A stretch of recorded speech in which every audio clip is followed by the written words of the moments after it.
Assalamualaikum warahmatullahi wabarakatuh. Bismillahirrahmanirrahim. Baiklah, di sini saya akan menjelaskan dan menafsirkan surat Al-A'raf ayat 90 sampai 94.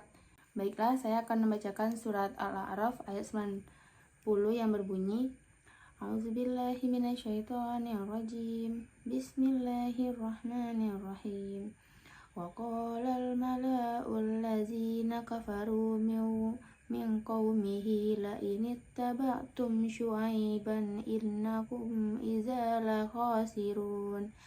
Yang artinya, dan pemuka-pemuka dari kaumnya Syuaib yang kafir berkata kepada sesamanya, sesungguhnya jika kamu mengikuti Syuaib, tentu kamu menjadi orang-orang yang merugi.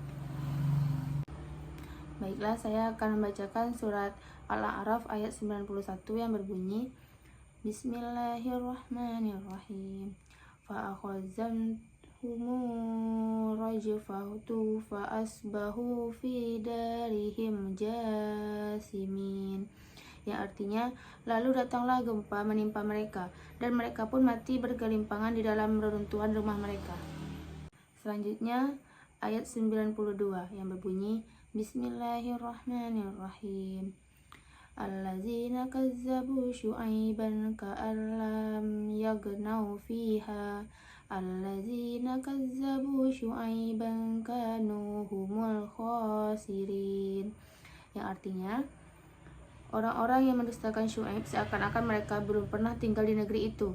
Mereka yang mendustakan Syuaib itulah orang-orang yang rugi. Baiklah, selanjutnya ayat 93 yang berbunyi: Bismillahirrahmanirrahim. Fatawalla anhum wa qala ya qaumi laqad ablagtukum risalati rabbi wa nasahtu lakum fakaifa asa ala qaumin kafirin. Yang artinya yaitu, maka Syuaib meninggalkan mereka seraya berkata, wahai kaumku, sungguh aku telah menyampaikan amanat Tuhanku kepadamu, dan aku telah menasihati kamu. Maka bagaimana aku akan bersedih hati terhadap orang-orang kafir? Baiklah, selanjutnya ayat yang ke-94. Bismillahirrahmanirrahim. Wa ma arsalna fi qaryatin min nabiyyin illa akhazna ahlaha bil ba'sa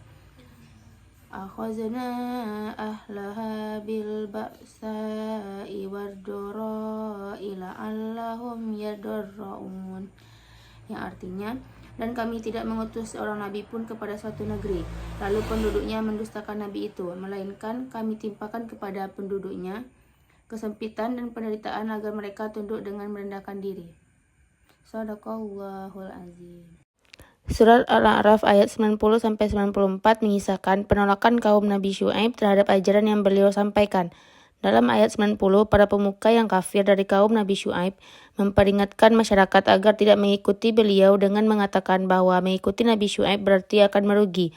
Ini adalah bentuk intimidasi dan propaganda yang umum dilakukan oleh para elit yang takut kehilangan kekuasaan dan pengaruh. Akibat penolakan dan kesombongan mereka, Allah menurunkan azab berupa gempa bumi yang dahsyat sebagaimana disebutkan dalam ayat 91. Gempa tersebut menghancurkan mereka sepenuhnya hingga mereka menjadi mayat-mayat yang bergelimpangan di tempat tinggal mereka. Ayat 92 menggambarkan bahwa setiap azab itu, kaum Nabi Syuaib lenyap seolah-olah mereka tidak pernah hidup di negeri ini. Kehidupan, kekayaan, dan kejayaan mereka tidak meninggalkan jejak karena mereka telah mendustakan utusan Allah. Mereka disebut sebagai orang-orang yang benar-benar merugi karena kehilangan segalanya di dunia dan di akhirat. Kemudian dalam ayat 93, Nabi Syuaib berlepas diri dari kaumnya setelah kehancuran mereka. Ia menegaskan bahwa dirinya telah menunaikan tugas sebagai Rasul, menyampaikan risalah dan memberikan nasihat. Oleh karena itu, ia tidak merasa perlu bersedih atas kehancuran kaum yang kafir. Karena mereka telah memilih jalan penolakan. Ayat 94 menjelaskan sebuah hukum Allah yang berlaku umum. Setiap kali Allah mengutus seorang nabi kepada satu kaum, seringkali kaum itu lebih dahulu diuji dengan kesengsaraan dan penderitaan.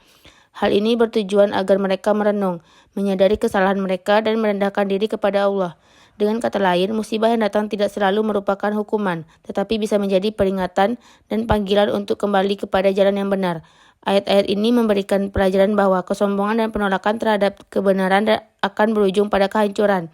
Sementara ujian hidup dapat menjadi sarana bagi manusia untuk kembali kepada Tuhan.